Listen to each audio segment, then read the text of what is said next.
බුදුන් වහන්සේ උගන්වපු ධර්මයේ තියෙන්නේ අන්න ඒකයි. තමන්ට ඕනෑ කියන හැමදේම අත්පත් කර ගැනීමේ ආශාව, බලය ලබා ගැනීමේ ආශාව, ධනවතුන් වීමේ ආශාව තුල සිරකරුවන් වීම තමයි නිදහස නැති කර ගැනීම කියන්නේ. සැබෑ නිදහස කියලා කියන්නේ තමන්ට පුළුවන් අයුරින් සතුටින් ජීවත් වීමට ඇති ඉඩකඩයි. ධනයට වහල් වෙලා, බලයට වහල් වෙලා ජීවත් වීම නෙමෙයි නිදහස කියන්නේ. එතකොට අපි වහලුන් බවට පත් වෙනවා. නිදහස කියන්නේ ඒවායින් ඈත් වෙලා තමන්ට අවශ්‍ය ප්‍රමාණයට ඒ දේවල් ලබාගෙන ඒ අවශ්‍ය ප්‍රමාණයෙන් ජීවත් වීමේ වැදගත්කම. අපේ ශ්‍රී ලංකාව තුලත් නිදහසෙන් පසු අපිට දකින්න ලැබුණේ එන්ටම අපේ සමාජය ભેද බින්න වී ඊර්ෂ්‍යාවෙන්, වෛරයෙන්, තරහවෙන් එකිනෙකා සමග කුලල් කා ගන්නා පරිසරයක් ජනිත වූ ආකාරයයි. සමහර වෙලාවට අපි දේශපාලන වශයෙන් බෙදී යනවා. ඒතර අපේ දේශයට යම්කිසි සුබදායක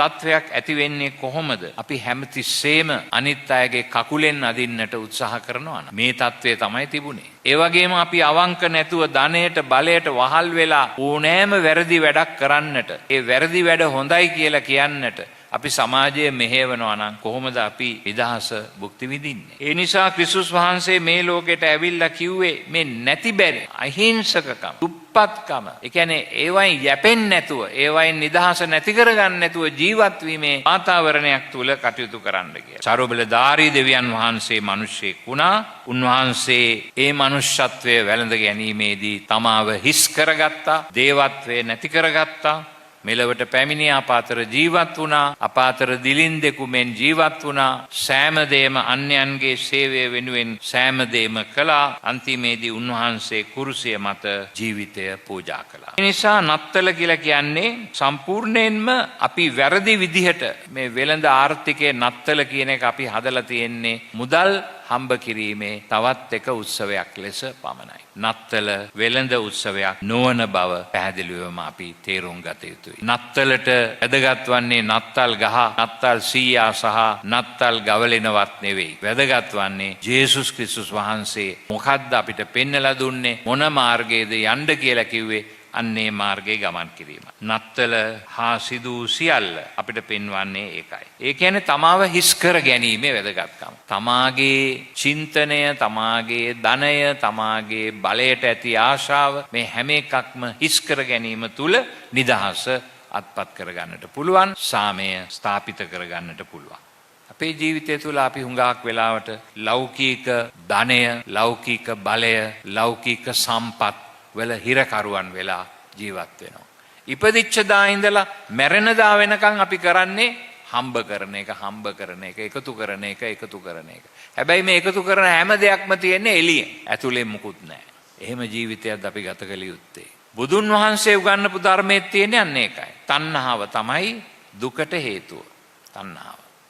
අපේ සමාජය පිරිසිදු කිරීමට නම් මේ තණ්හාව නැති කර යුතුයි. මේ අනුන් පාගා දමා තමන් නිස්මතු වීමේ ආශාව නැති කළ යුතුයි. අනුන්ට වඩාත් අනුන්ගේ අයිතිවාසිකම් ගැනවත් සලකන්නේ නැතුව තමන් ආත්මාර්ථකාමී ලෙස ජීවත් වීමේ ප්‍රවණතාවය අපි නැති කළ යුතුයි. මේ ගම් වතුරක් ඇවිල්ලා අපිට මහා විනාශයක් කළ ආදරණීය සහෝදරවරුනි. ඔබගෙන් සමහරක් තාම ඊ타ත්ම අමාරුවෙන් ජීවත් වෙනවා ඒ ගම් වතුරට යටත් වෙච්ච ප්‍රදේශවල.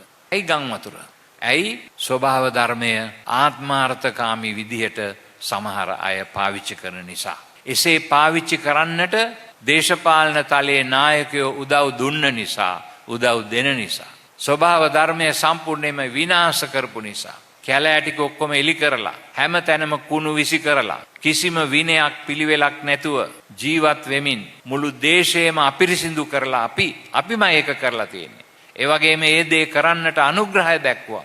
මේසෙට යටින් සල්ලි අරගෙන මම අවසර දුන්නා මේ දේවල් කරන්න, මේ ගොඩ කිරීම කරන්න, මේ පරිසරය දූෂණය කරන්න, මේ වනසතුන් නැති කර දමන්නට, මේ කැලෑ ටික එලි කරලා දාන්න අනුග්‍රහය දුන්නා, උදව් කළා. ඒ අයගෙන් සල්ලි අරගෙන ඒ අයට මේ අවසර දුන්නා. ඉතින් මේ පරිසර දූෂණය සහ මේ ආත්මාර්ථකාමී පැවැත්ම, කෑදරකම, මේ ධනෙ එකතු කර ගැනීමේ කෑදරකම, මොකද කිසිම දෙයක් අපිට අරන් යන්න හම්බ වෙන්නේ නැහැ. මැරෙන වෙලාවේදී සියල්ලම අතහැරලා දාලා යන්න ඕනේ. අපි කැමති වුණා හෝ නැතුව හෝ අතහැරීම සිද්ධ වෙනවා අන්තිම දවසේ. ඒකට අපිට කාටවත් කිසිම පිළියමක් නැහැ. කොච්චර දේවල් එකතු කරගත්තත් ඒ හැම එකක්ම දාලා යන්නට ඕනේ. ඒක අපි මතක තියාගන්න. එම නිසා ක්‍රිස්තුස් වහන්සේ දෙන මේ පණිවිඩය අත්හැරීමේ වැදගත්කම, අරාර්ථකාමීව ජීවත් වීමේ වැදගත්කම, අනුන් ගැන සිතා ජීවත් වීමේ වැදගත්කම, තමන්ට වඩා අනුන් උසස් යයි කියලා ජීවත් වීමේ වැදගත්කම,